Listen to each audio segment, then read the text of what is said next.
Good morning, boys and girls, and welcome back to another exciting edition of Distinct Voices, Diverse Perspectives with your host, me, Mrs. Inman. All right, you need a mentor text, a pencil, and a highlighter. Make sure you have those things and you're ready to go. Okay, so today, my goal is I can describe the characters, conflict, and setting of a dramatic work.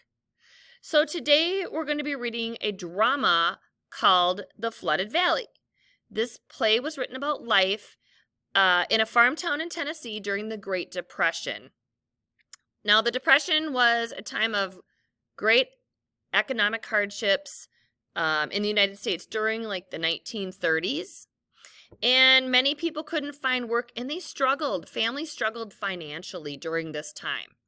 Okay, so when you think about a drama, there are some key elements in a drama. You've got characters, you've got your setting, and a conflict. And it's written out differently than a story. It's written out to be acted out, like as in a play for a live audience. Okay, so you will notice that things are a little different. And when I do the first read today, I will try to change up my voice, but I'm not going to continue to say each characters' names. So let's get started. All right, turn to page 12 and 13.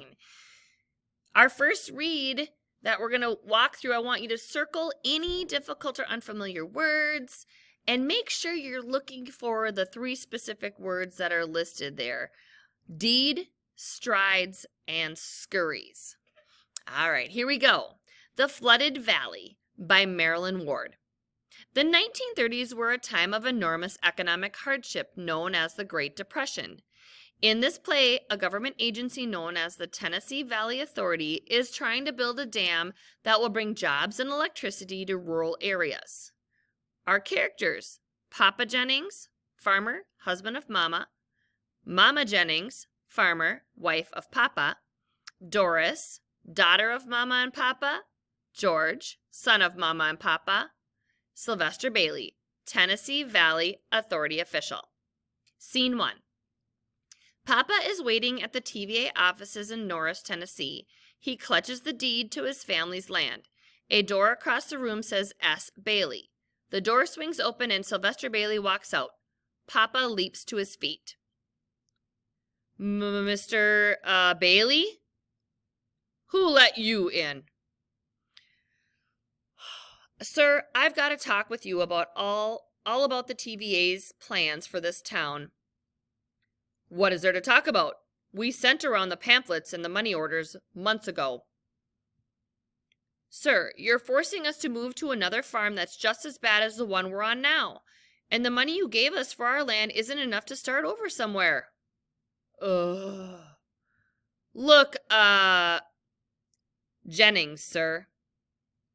Right. Listen, Jennifer, this river valley is full of people like you, living without electricity or water.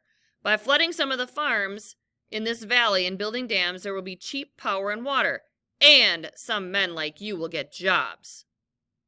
A job for every single man in the valley? Well, you're making us leave our family farms just to go to another farm we can barely live off of and wait around to maybe get a job with the TVA? Well, no one's making you people do anything. The government is flooding the valley. Welcome to the 20th century, Jennifer. Good day. It's Jennings. All right. In scene 1, there is a new word that maybe not all of you know what it is. Do you see it? Yes, deed. Make sure you circle deed if you did not do so. And a deed is a document that shows a person owns something. So in this case, the deed is for Mr. Jennings' family's land. On page 13, I see a couple words. Strides. So circle the word strides And strides is walking with long, rapid, purposeful steps. And the other word here is scurries. When I think of scurries, I think of when a mouse scurries across the floor. But here it's Mr. Jennings, and he's scurrying over to pick up the deed, the land deed that he had crumpled up. So scurries is to walk with short, fast steps. So I want you to make sure that you circle these words and that you write their definitions down in your mentor text. If you need to pause, go ahead and do so.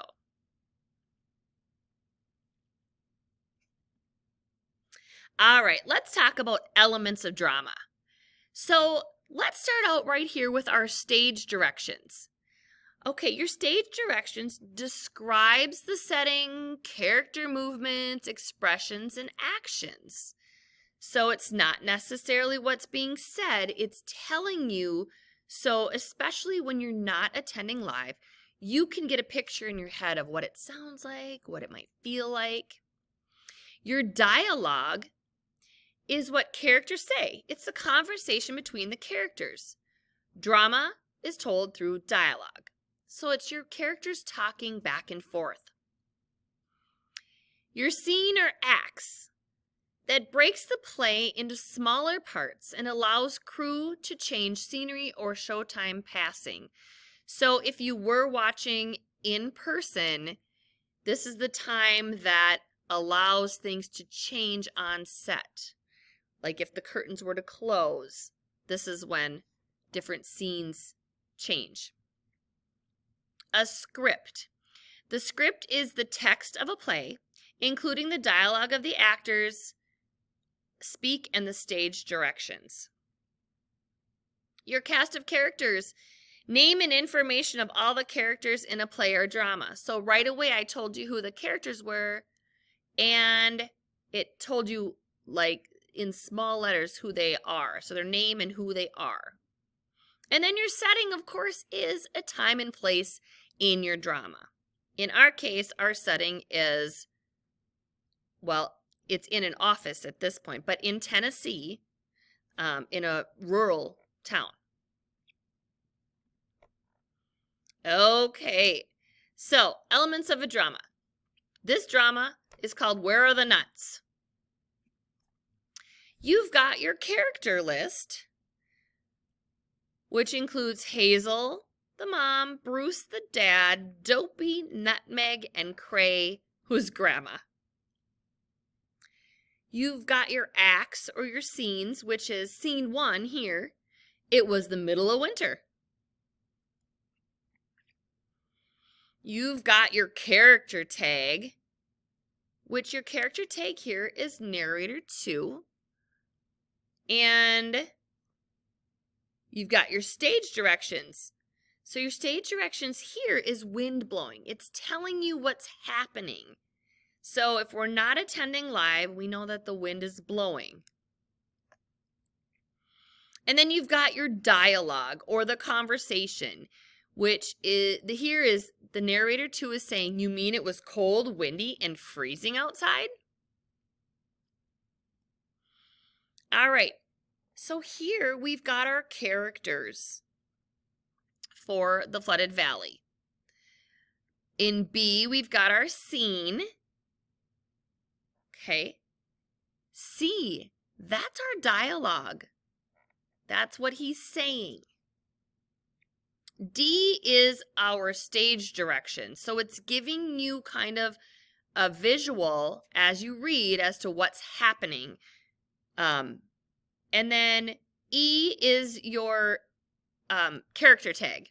So Papa is our character tag here. Okay, so on page 12, let's take a look at our different parts of the elements of drama. Okay, so you've got your character list, which we see here. Ooh. Your acts or your scenes, which is here. Your character tag, which is down here. Your stage directions, we talked about, and then your dialogue.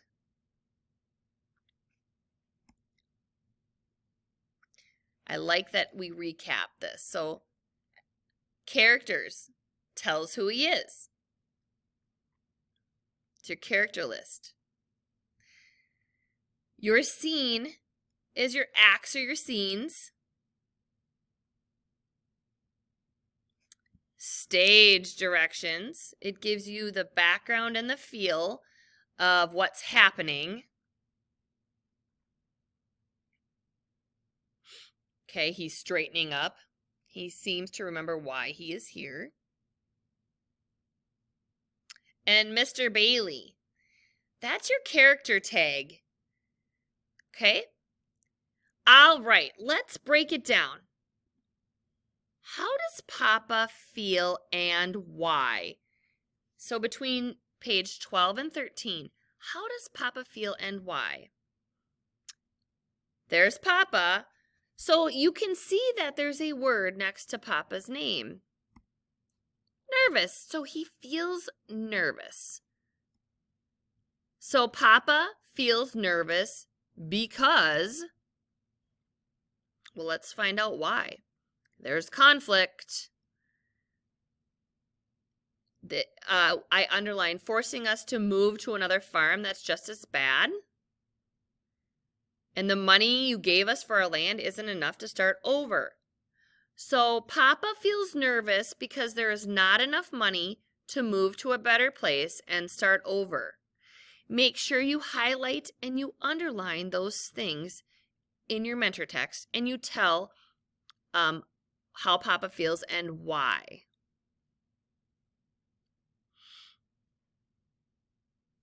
All right, your turn. I want you to turn to page 13. You're going to identify the character tag and stage direction for Mr. Bailey. How does Mr. Bailey feel and why? Make sure you support your answer with text evidence. So you need to underline or highlight your text evidence. And you will write, Mr. Bailey feels because. Go ahead and pause the video and do your work. All right, welcome back. Let's see what we came up with.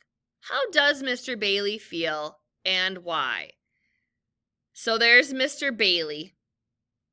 That's your character tag. He groans loudly and he rubs his forehead. That should tell you right there how he feels. There's definitely conflict. So Mr. Bailey feels, And he's like, right, listen, Jennifer, there's some of your text evidence. And that exclamation point shows that he's excited. And not in a good way excited, more like a frustrated excited. And Papa's questioning him, job for every single man or in the valley, like, really? Can you do that? Can you promise that? And then his response was, welcome to the 20th century, Jennifer. Good day. Kind of arrogant in a way, isn't he? And striding out of the office is making that long, purposeful attempt to either come or go. So Mr. Bailey feels stressed or not happy. You could have written that. Because Papa is questioning him about TVA's plans. So right here it tells you he groans loudly, rubs his forehead. Well, that's the stress part, the not happy part. Okay? And here Papa's questioning him. And then he's questioning him about, what TVA is doing for these farmers. And then down at the bottom, it's talking about, well, welcome to the 20th century, Jennifer. And so Mr. Bailey's not happy. So, please evaluate yourself as a 4, 3, 2, or 1 and decide. I can describe the character's conflict and setting of a drama. Awesome. Way to go. Good job. And I will see you tomorrow.